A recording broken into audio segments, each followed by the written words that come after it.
All right, any second, folks. YouTube is up.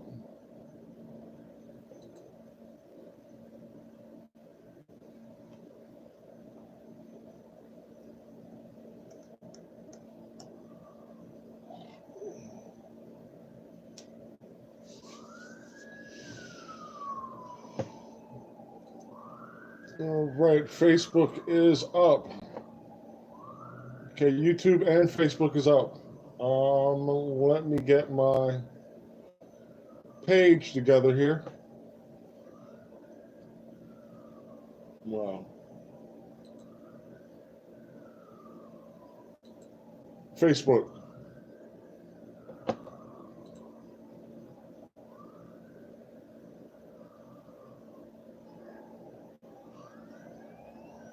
Okay. Not you, not you. Yeah, you're my guy. All right. Let me slide you over one.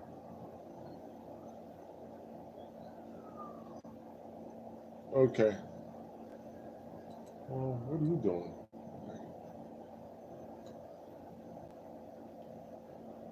All right.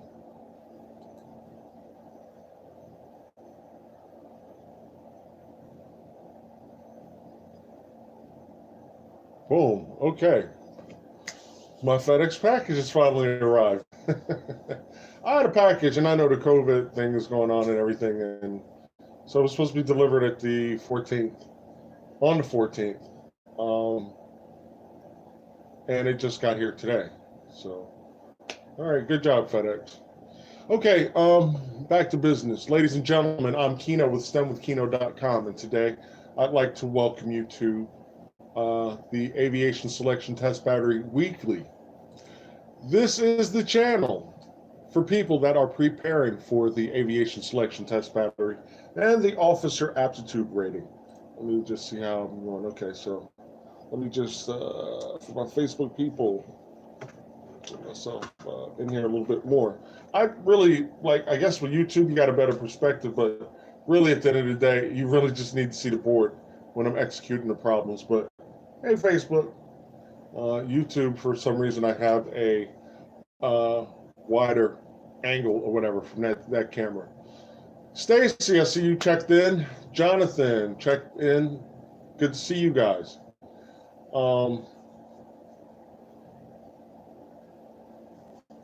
I just finished with Stacy. We were just doing a session on, we did a lot of stuff. She killed it on the, shout out to you, Stacy. You killed it on the mixture problems. You killed it on everything, actually, really, like, whew, slow down. No, don't slow down, keep going, because, you know, this just is a good metric for, you know, how you're probably going to be doing the test because you're really putting in the work. So, yeah, shout out to you. If you are on YouTube, please check in. I see Matthew checked in. Type in your state, location if you like, and the test that you're preparing for. Okay. So yeah, I want to start out. I always want to start out with an aviation topic for my aviators, and I am. Oh, Quenisha, how you doing? All right, checking in. All right, locations, test you're preparing for, guys. Problems that you've been going through your test prep books, and man, I can't figure this long division out, or long division with decimals and stuff like that. That's what this channel is for. If you are having problems, it's a free resource right here. I'm here every week. Abuse me, like I always say. No, don't hit me. Don't hit me. Um, okay, so yeah, I want to start out with an aviation and nautical information topic. So you know what? Let's do something historical because they do, from time to time on the test, we do get, I'm weaving around the camera. All right. Yeah, this is what I'm going to do, a history question, historically something that's happened in naval aviation. And I'm going to be doing that on the SIFT as well for all my SIFT guys that, you know, happen to happened to come across this channel, but because I mean it's just very, very important, and it's more content that I can focus on. Okay. Okay, so aviation and nautical information topic. Okay, so we'll just start off with these, and if you're regularly checking in on the aviation selection test battery and OAR weekly, then if you really follow my channel, and you know you should be able to just pick this stuff up as you go along, and then by the time you test, you'll have a body of knowledge. Okay, so the first historical thing I'd like to talk about, Eugene Ely. Eugene Ely was he was the first person to take off from a ship in November 14th, 1910. All right. In 1910, the first successful launch of an aircraft from a ship was made by Eugene Ely, who flew a Curtiss biplane from a specially built 83-foot wooden platform on the forecastle of the cruiser Birmingham. Somebody for me Google forecastle, because that's a nautical term, forecastle. It's a boating term. And since we come across it, we may as well explore it. Matter of fact, free hour challenge for the first person that Googles forecastle. If you Google forecastle, and I'm going to have to confirm it, but the first person that comes up with the definition of forecastle as it applies to aviation and nautical terms, I'm going to give you a free hour. Even if you're not tutoring with me already and you figure out what a forecastle is, but you will need Skype. That's the disclaimer. You're going to need Skype, because that's the platform I teach with, dog. All right, so forecastle. I'm going to start looking up stuff, and the definition of a forecastle.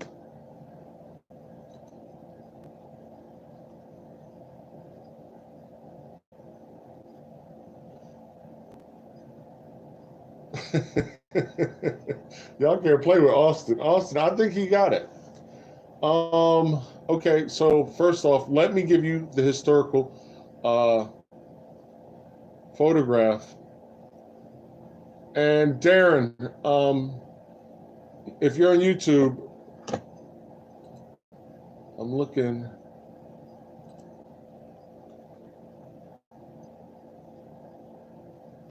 All right. Darren, I need you to look and see who came in first with that. It looked like it might have been Austin.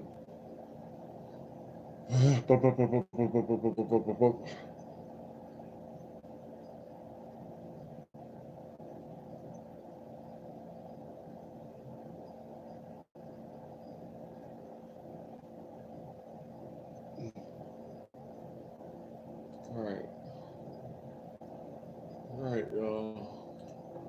Okay, so first off, let me, on the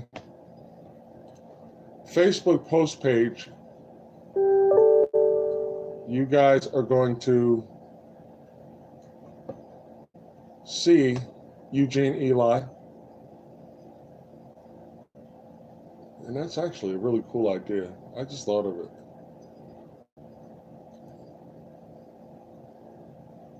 Is this this?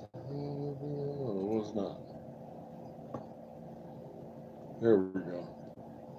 All right, give me a moment to post this.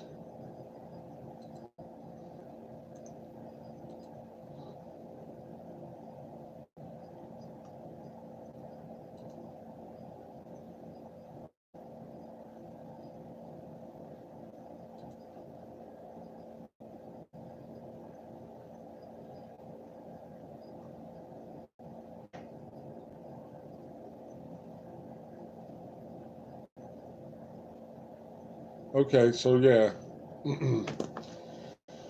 The history of naval aviation.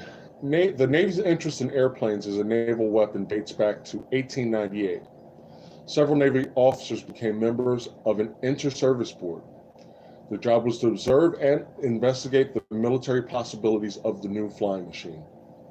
In 1908 and 1909, naval officer observers were present at the public demonstrations staged by the Wright brothers. And the following paragraphs chart the history of naval aviation since that first flight. So 1910 is the first thing where Eugene Ely, he flew a Curtiss biplane from a specially built 83-foot wooden platform on the forecastle of the cruiser Birmingham. And the figures there, if you guys like to follow that and look at the actual, they took a picture. This happened in 1910. Okay, so that is our aviation history thing. And how many ASTB aviation candidates are in a room? Type 1 if you are taking the full aviation selection test battery. And, you know, I'll do it like that. So I can get feedback from you guys and engage you guys. And, you know, whoever's here, and we'll figure out an aviation term to talk about. Type 1 if you are taking or have taken the aviation selection test battery.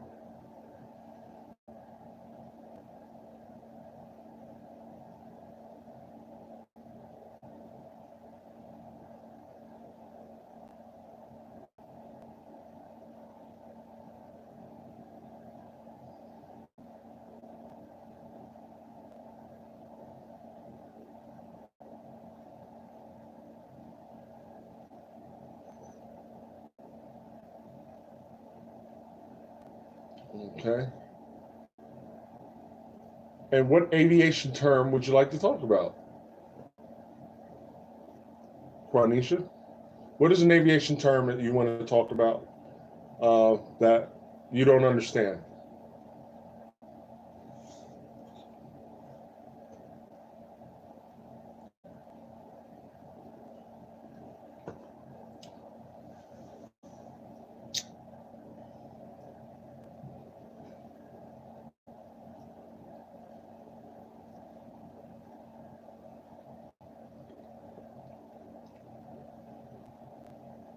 This ground effect, stalls, spins,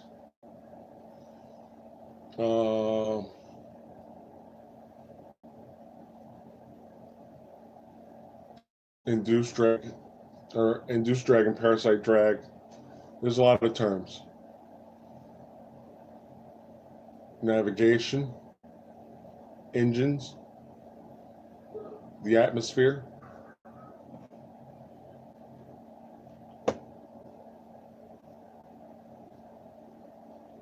Okay. I'm going to go with wing planform. Wing planform.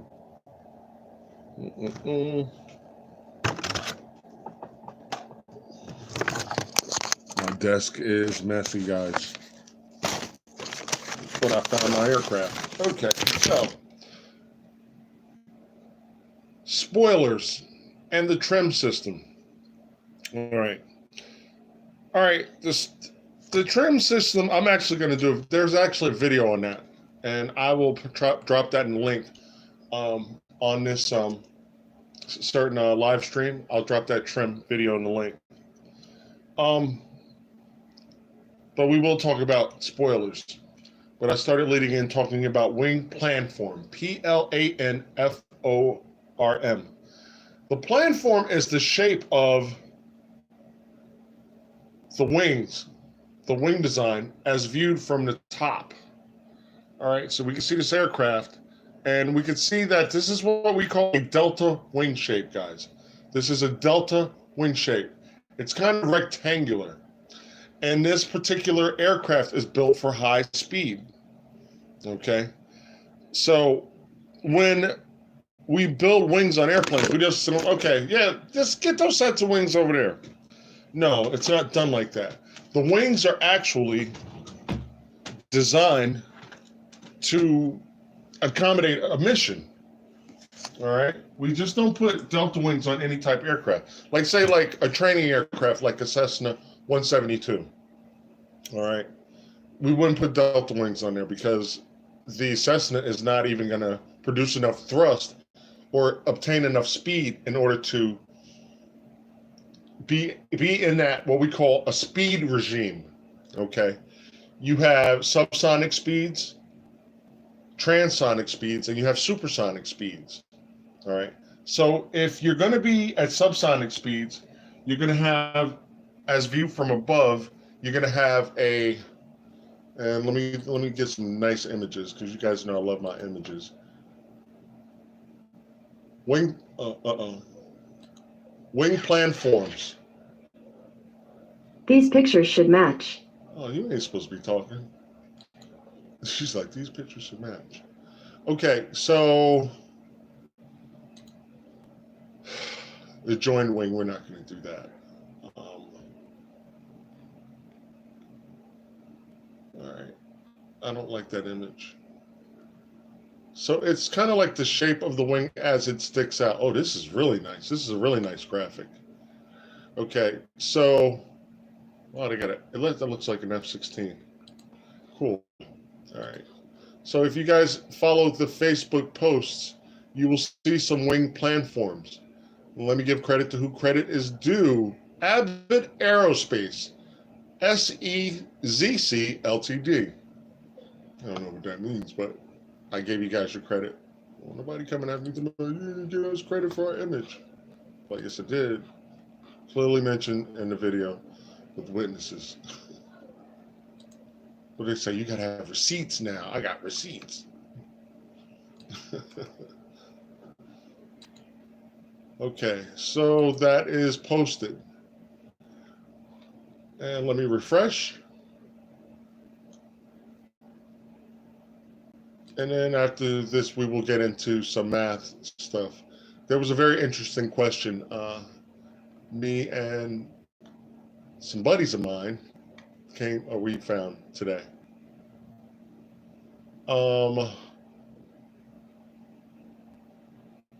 Okay, so let's dig in. And actually, we got to do the spoiler question. All right. Okay, so speed regimes. If you look at the image, you will see tapered leading edge, straight trailing edge. So this is basically essentially a straight wing. This is for the lower speed regime. So this is the fuselage. This is the airplane as we're looking at it from the top. So this is the main body and the fuselage, and the wings come out. These are very straight wings. These are for low speeds. I would say less than 300 knots. All right, and I'm just kind of ballparking. Everybody like, no, my straight wing goes 350. You know, I'm just giving you kind of like the area where these operate in. Okay, this straight wing is really, really good at slow speeds, 100, 200 knots. And you know, these are not very fast airplanes. If you were looking at the top of an F-18, this would not be the plan form. Okay, F-35, this would not be the plan form. All right, because this is not a supersonic aircraft. So the wing is designed for a particular mission. All right. If we want to get a little bit faster, like on our airliners, here's the fuselage again, and I'm going to draw this as best I can, so don't laugh at my artwork. But we would have swept back wings. All right, and that's about as symmetrical as I could get it. All right, but the wings are swept back. Okay, so when we get into these are like kind of like the 300 plus knot aircraft. Okay, and these numbers are not specific. Don't, you know, put in the comments, oh man, no, this, you know. So these, and they actually had subsonic jets that were, you know, so 350, 400s around there, you'll get this swept back design. And, you know, next time you travel, which hopefully we can, well, now. This shelter in place stuff is just a little crazy, but you know, next time you travel, you go to the airport, or you could go to Google and you can look at wing planforms, and you can look at the speeds of the aircraft, and you can look at the wing design. And I promise you, if it's like 300 to 400 knots, you'll probably have a swept back design. and we'll go more into detail.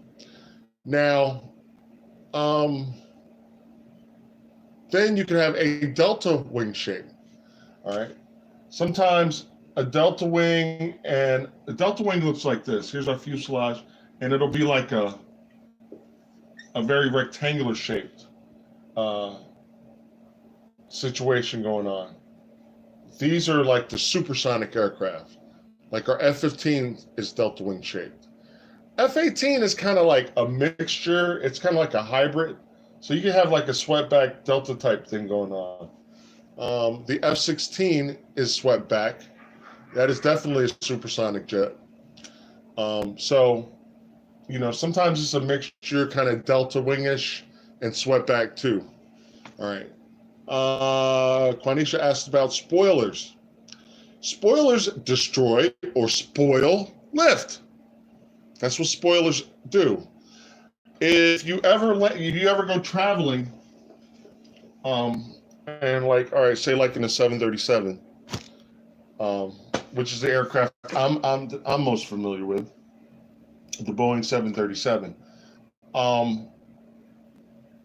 You can arm your spoilers.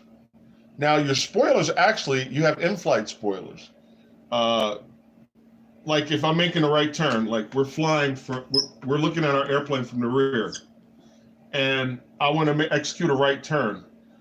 The spoilers would actually pop up here with the aileron. So the ailerons would be out here, and the spoilers would pop up just for a moment while I have that control input in to destroy the lift, because if we're rolling right, we want to destroy the lift as we're making our turn, and we increase lift. So this aileron would go down if we're making a right turn. So the spoilers would temporary are in-flight spoilers. All right, so there's in-flight spoilers, there's ground spoilers. When we arm our ground spoilers, all right,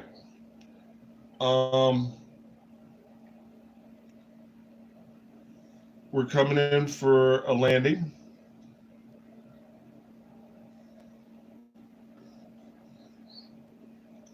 And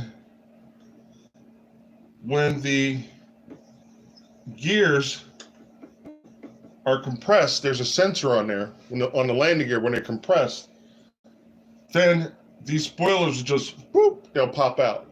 They'll just pop out.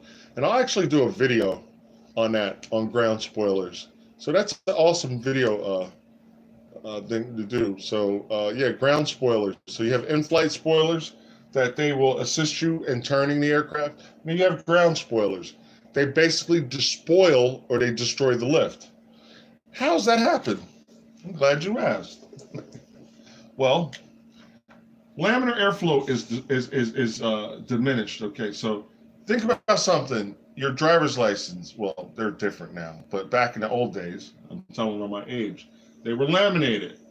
So you had a plastic covering that covered the document. It wasn't the document, but the plastic covered the document, but it's very, very close and very, very tight. So we call this laminar airflow. This is a happy wing.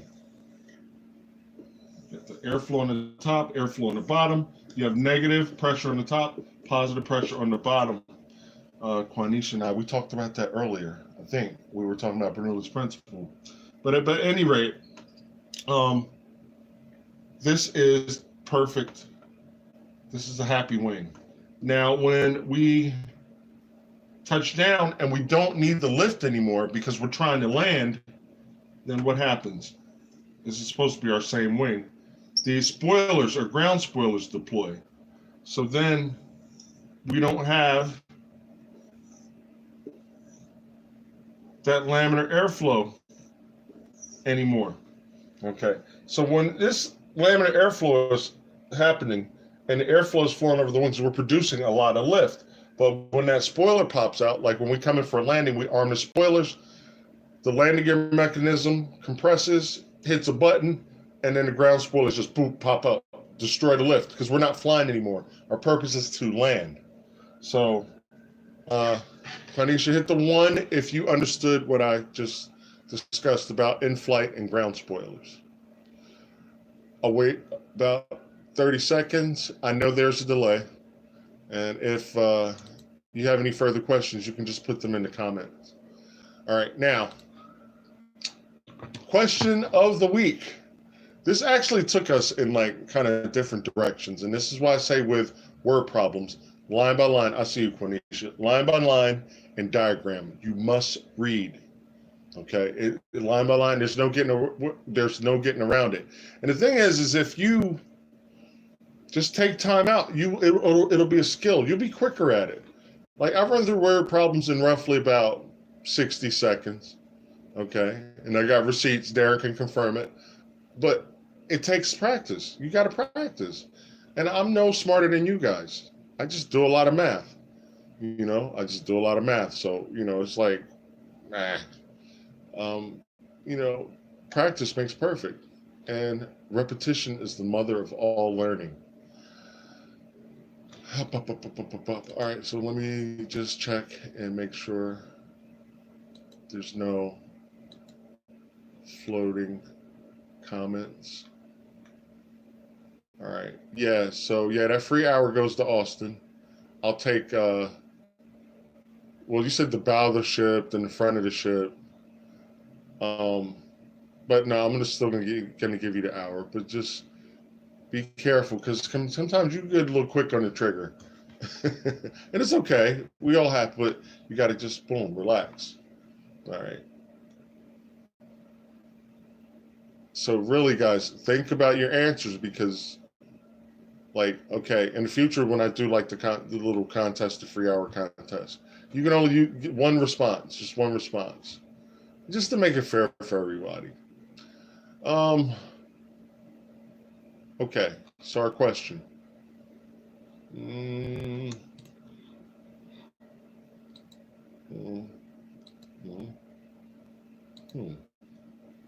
Oh, I know where to get it from.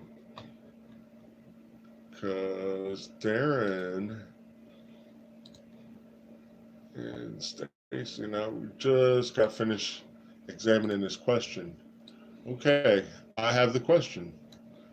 I am posting it. All right.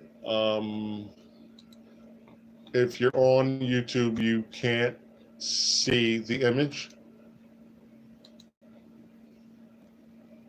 but I will verbally go through it, and we'll get this done. If you're following me on Facebook, you can see it. All right.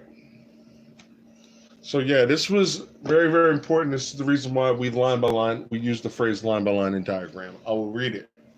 Tom Brady completed 350 passes last year.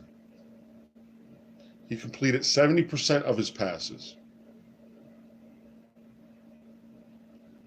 How many pass attempts did Tom have last year? So Tom Brady completed 350 passes, 350 passes last year. He completed 70% of his passes. How many pass attempts did Tom have last year? Our answer selections are 245, 450, 500, and 595. All right. If he completed 350, that is not the total number of attempts. But 350 is 70% of his passes. So here's an opportunity where you can use the proportion. He completed 350 passes last year. This is what he completed, not what he attempted. He completed 70% of his passes. 70% or 100%. And they want to know how many pass attempts did he have. So the 350, and remember, there's a standard that we set. We put passes, percentage of passes over pass attempts. Percent completed over pass attempts. So we cross multiply and divide. And Stacy or Darren, you cannot give me an answer because we just worked the problem. But I'd like somebody else to give me the answer. So 350 times 100 divided by 70. And you can complete this in less than 10 seconds. Once you have the setup, it's only 10 seconds. And I'll show you in a moment. Waiting for the answer. Somebody. And guys, if you're on YouTube, please hit the like button. If you're on Facebook, please make sure you like and follow me.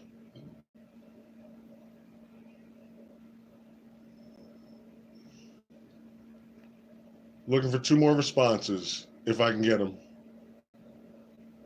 Austin comes in at 500. 500 going once, going twice. I feel like an auctioneer. One of those auction dudes.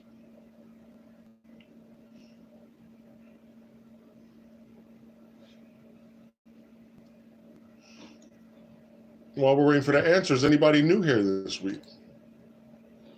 Anybody new?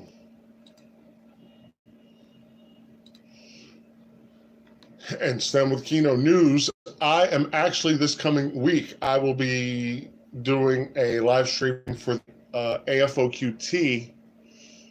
And I think I'm probably just going to do a little installment video for aviation pre-flight indoctrination, guys. If you guys are going to API, there is information that you need to know before you get there. I mean, I would rather be privy to this information that I have if you're going to API, so you can be ahead of the game and you can shallow out that learning curve. You know, every tool, you do not want to wash out of flight school. And so the more prepared you are or ahead of the game, the better. You know, you go to API already knowing aerodynamics, navigation, engine and propulsion systems, and things of that nature, then you're ahead of the game. And if you're not a private pilot, you're going to have to take a FAA written. And I mean, that's just something, to me, I just would not want to be cramming for that. You know, there's a whole million other things you need to worry about. You know, especially if you're trying to get that plane, if you're trying to get into the jet pipeline. You know what I mean? I would be like, yo, what do you got? You got information? I want to know, because I want to increase my chances. All right, guys, hit that like button. Hit that like button, please. It's free, man. Hit the like button. Or dislike even. If you don't like the video, that's cool. You know what I mean? It just gives me a metric to go by. All right? Austin's the only one that came in with 500 for that answer. Hold on. John came in with 500. Okay, I didn't scroll down. I apologize.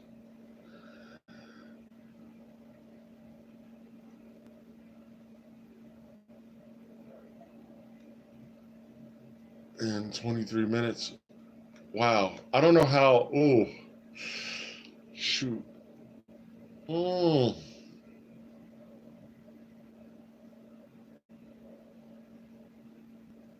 right.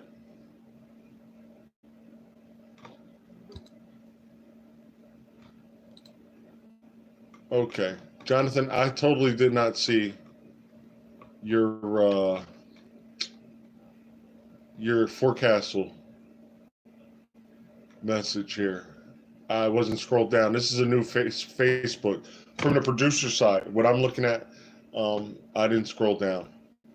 So I'm going to give you a free hour too. I mean, because you really went in. You identified it, the pronunciation. Yeah, everything. Yeah, he went in on that forecastle question. All right, so you get an extra hour too. You can add that to your hours remaining. You can update it on Skype whenever you get ready. But no, we have an understanding. I'm not gonna be like, no, I ain't tell you could have an hour. All right, so yeah, 500 is the answer. Now, I told you you could solve this by cross multiplication and division. 35 times 1 is 35. 1, 2, 3 zeros. Add the zeros. Dividing by 70. If we drop an equal amount of zeros, we're going to get the same answer. And 7 times 5 is 35, 0, 0, 500. Done. That was less than 10 seconds. So, you know, when you tutor with me, I show you a bunch of math tricks. Because a lot of people will be staring at this thing for 5 minutes. Like I told you, you cannot spend 5 minutes on a math question. Your score will suck, I promise you. So you need to know little tips and tricks like these. And they give you a lot of opportunities. You know, if you understand numbers, they give you a lot of opportunities to kill these questions. But you got to get the Kino vision. You know, I had to put me in there, right? Got to get the Kino vision. All right. All right. I'm checking my Gmail. All right.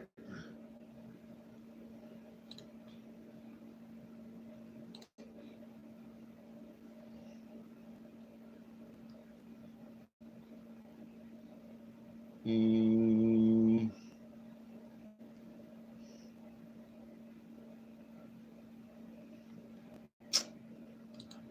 okay. Looking through some questions. I'm just scaling through these just to make sure that none of them are repeats of previous weeks live streams, because I want to just constantly or try my best to make sure that you know, we're presenting new information every week. That's why I like the history thing. Aviation history definitely comes up, and so this year I will be hitting a lot of historical naval aviation facts, guys, as well as as well as um, my SIF guys. And like I said, the AFOQT live stream will be next Thursday.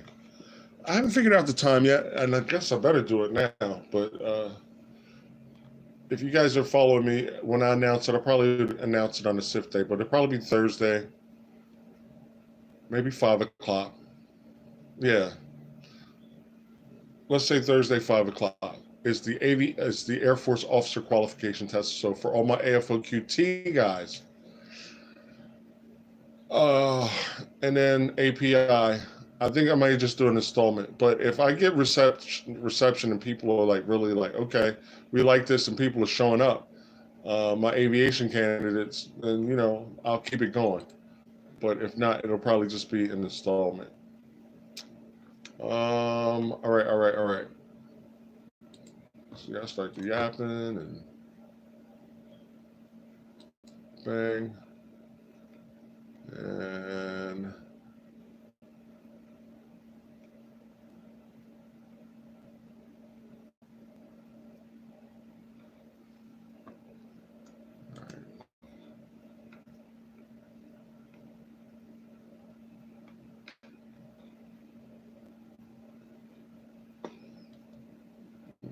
mm, all right. Mm, mm,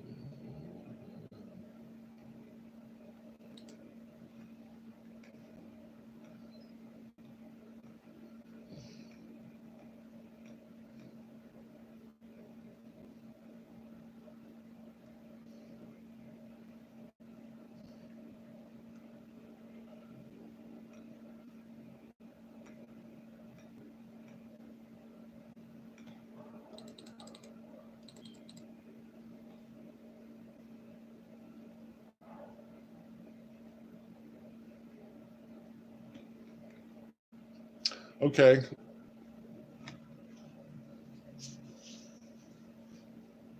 Mm,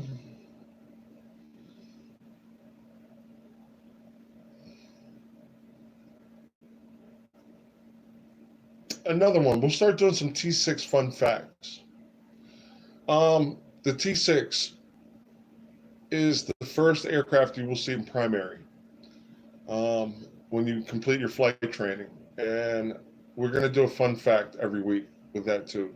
So, yeah, we'll have a lot of content that we're going to be developing in addition to your questions.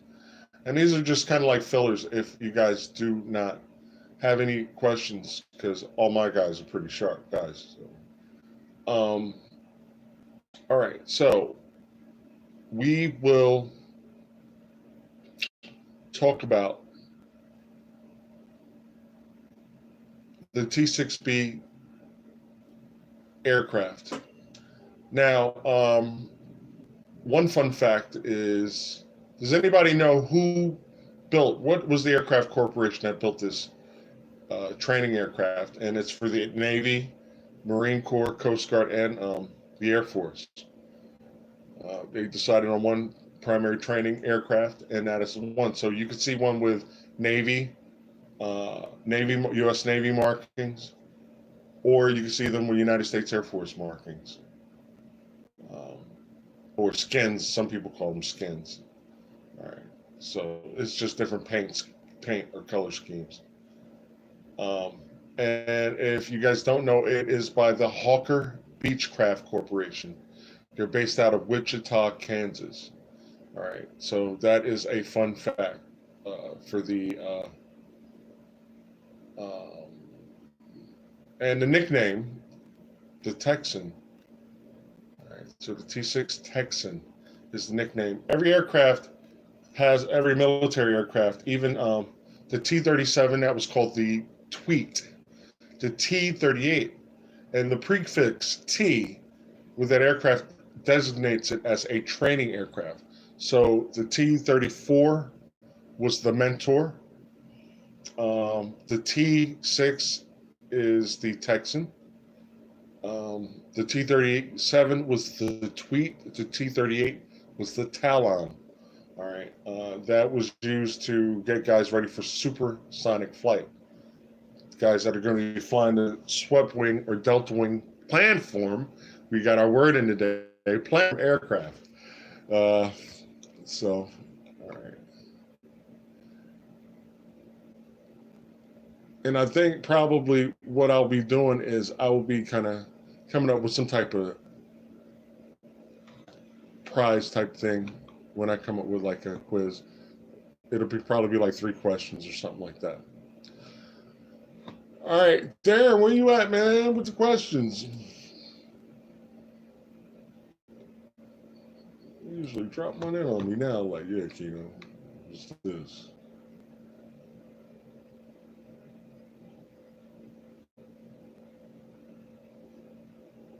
Okay, I see it. Yeah, I just felt bad about that though, John, because it's like, whoa, boom. And when you you put the pronunciation in for Forecastle, and then went to a really good definition. Okay.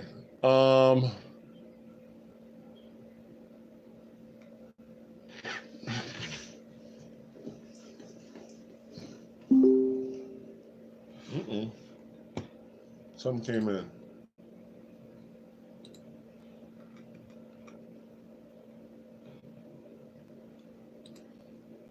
All right.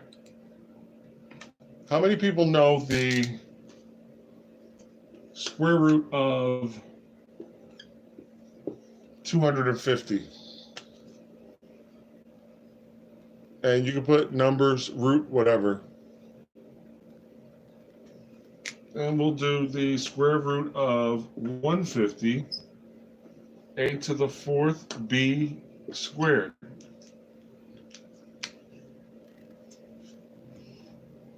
I'll put something together.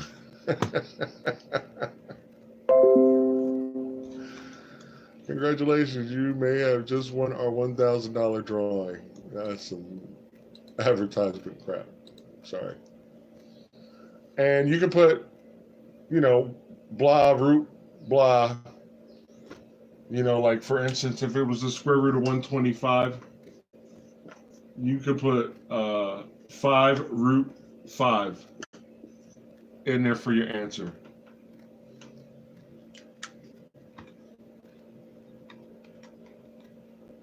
And you will have to have the ability to solve these type of square roots, guys. So if you don't know, now you know. Sound like that song.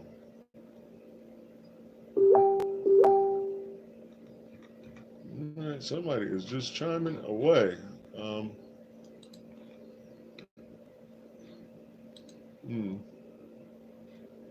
Not true.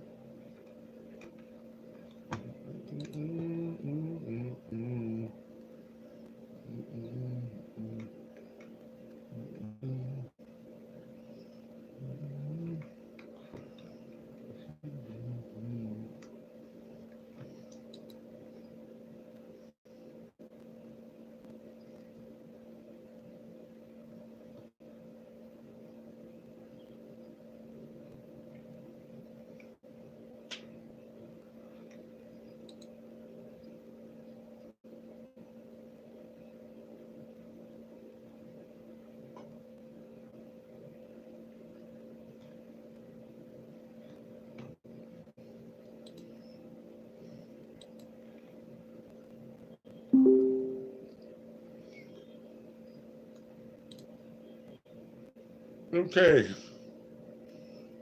5 or 10. Good job, John. 5 or 10. Damn, where you at, man? You should be all over this.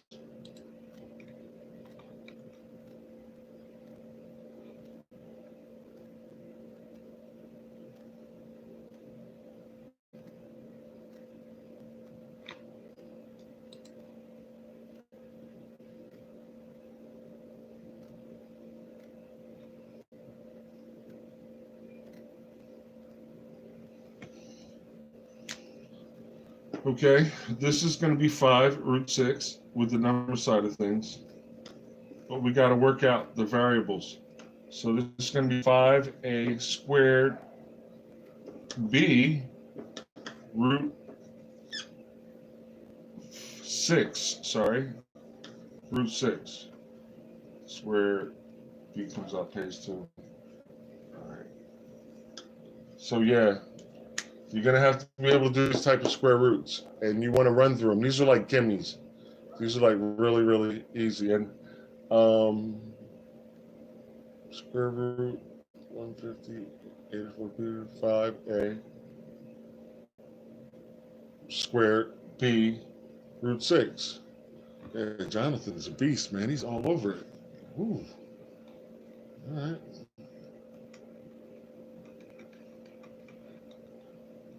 I can't wait to see your score. Wow. It's going to be really good.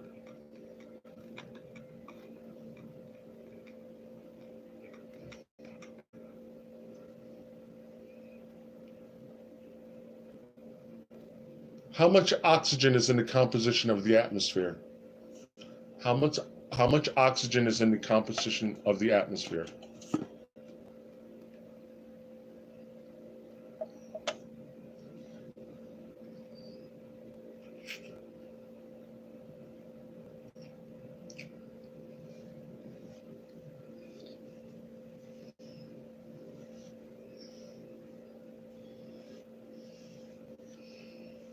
And I should have did a sound test, but obviously you guys are hearing me. Jonathan's been responding, so I'm assuming that my audio is good. YouTube, I very rarely have issues with YouTube, but 21%. Good job, Anisha. Days of Brave, welcome. Days of Brave. Where are you from, Days? And what test are you preparing for? I know what you meant. I know what you meant, Quanisha.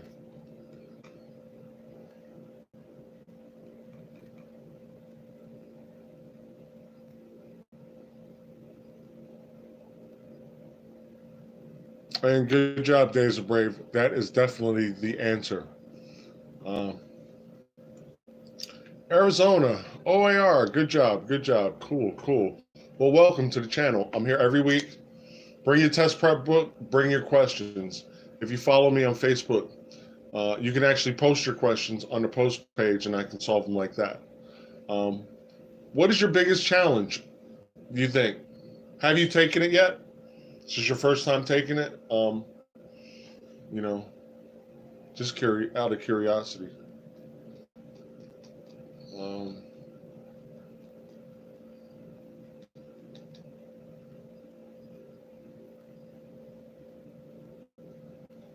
And I realize there's a time delay. So answer, whenever. All right.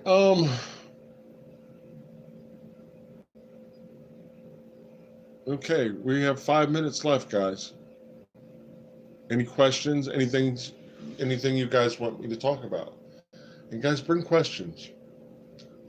But I have some filler stuff. We're going to be talking about aviation history. Okay, good job, Daisy. If you need tutoring, I'm here. Drew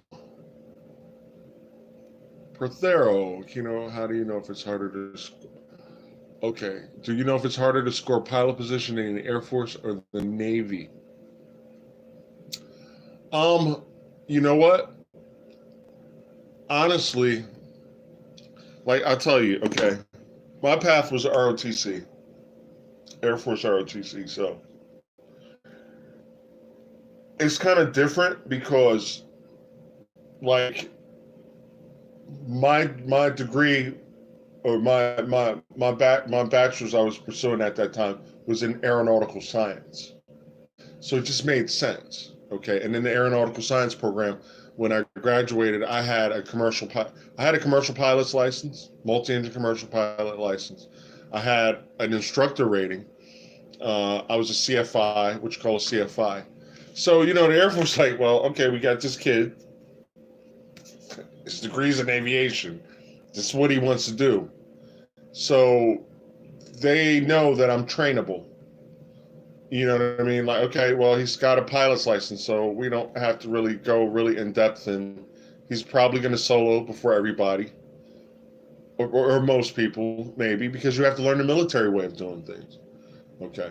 The FAA and the military are two different worlds. They're very similar because, me personally, I believe that the FAA, and I'm glad you asked this question, so we're probably going to go in a little bit of overtime, and that's fine. Okay, that's good. Solo you student pilot's license. Okay, so you soloed. You have a bigger advantage than somebody with zero time. You actually been in the cockpit. And I used to be a CFI full time. I'm still an instructor, but the thing is like, okay, they're gonna look at you a little bit differently than a zero time pilot. Very little, but still, they're still gonna look at you like if you soloed, okay. They know that there's a course of training that you've been through because in everything in the FAA, there's aviation experience and there's aeronautical knowledge. And in the regulations, you have to display both aeronautical experience and aviation knowledge. Okay.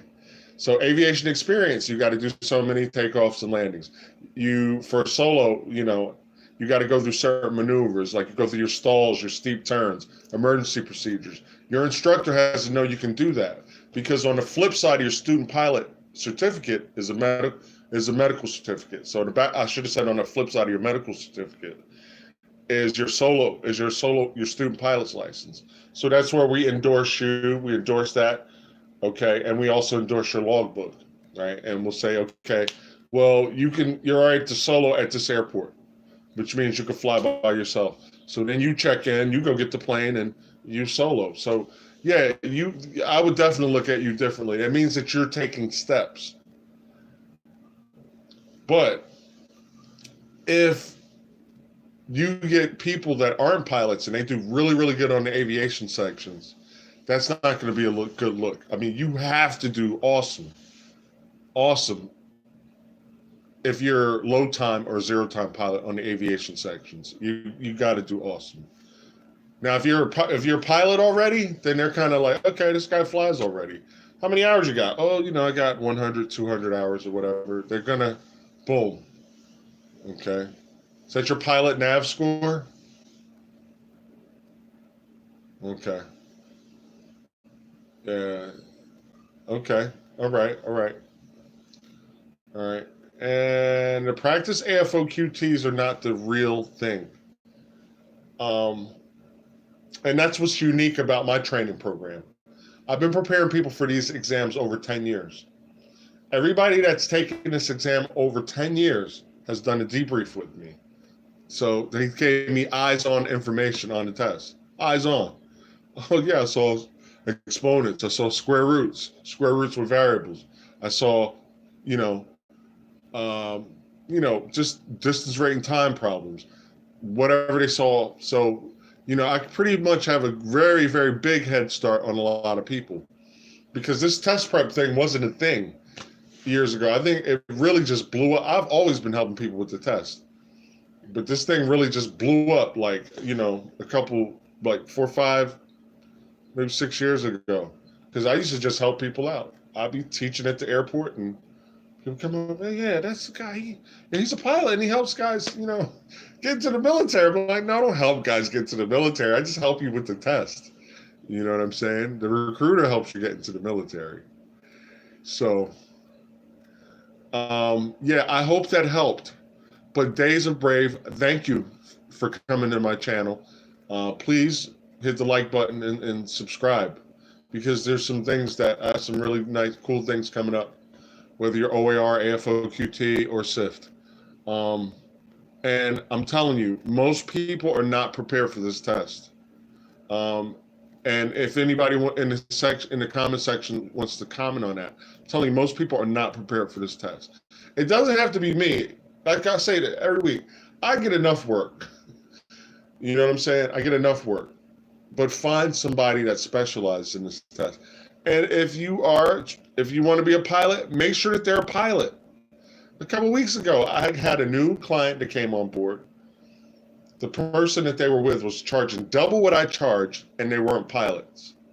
I'm like, what? This person wasn't a pilot. So how are they gonna, I don't know. I don't know if I would want to talk to a scientist that knew about open heart surgery, or someone that actually did the open heart surgery, if I'm trying to be a heart surgeon. Does that make sense? Yeah. So yeah, guys, there's a lot of, and people are really just right now in this day and age, and just it's, oh yeah, I could teach anything. And, well, yeah, you probably could, but the experience is everything, you know. All right, guys. So Darren is going to piggyback with me.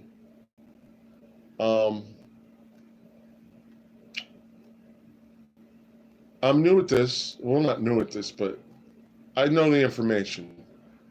As far as like live streaming, I'm not like I'm not like a studio producer or anything like that. So a lot of this is from the hip. But I do realize, and I want you guys to have good quality content. So I'm really, really going to have like a timeline and a script in front of me and stuff like that, because I've been like reading on, always read and constantly educate yourself, because eventually this is going to evolve into something very professional, because I'm thinking about a green screen, especially for my YouTubers, because if I have a green screen, I could actually put on a green screen right behind me or above my head, the problems and examples and stuff like that. So this is just stuff that's coming down the road. A lot of great visual aids and stuff like that. So bear with me, guys. I have the information, but I just want to present it very nicely to you guys. If you guys are in ROTC squadrons, please pass my info on. Feel free. If talk to your recruiters, let them know. If they have problems with people struggling with this test, send them to me. It's just a live stream, but I mean, there's a wealth of information that we're going to be disseminating out to, my subscribers and stuff like that. And, I'm very passionate about what I do. You can ask any of my guys in the room. If you do really well on this test, it will change your life. So I'm not saying that you don't take it seriously, but if you are not taking it seriously, take it very seriously, because, you only have one life to live, man. And you don't want to look back. And I don't know what I would do if I was like, oh, I wish I had became a pilot, or I wish I would have flew, for, this organization, or flew this type of airplane, or flew that type of airplane, and look on that like, oh, I could have done that.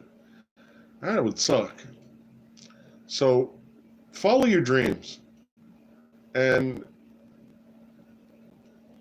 you just gotta, I'm telling you, my grandfather always told me, if you just push in one place in a certain direction, eventually it's got to give. But you got to make the motion. You got to make the effort. I know you guys don't want to mess with equations and stuff like this and everything, but take a little time of what we call delayed gratification, because I know you young folks they call you guys the microwave age. You push a button and it's like Amazon, click. Oh, I'm by Amazon Prime. It's going to be here tomorrow. Well, not now because of the current situation our country was in.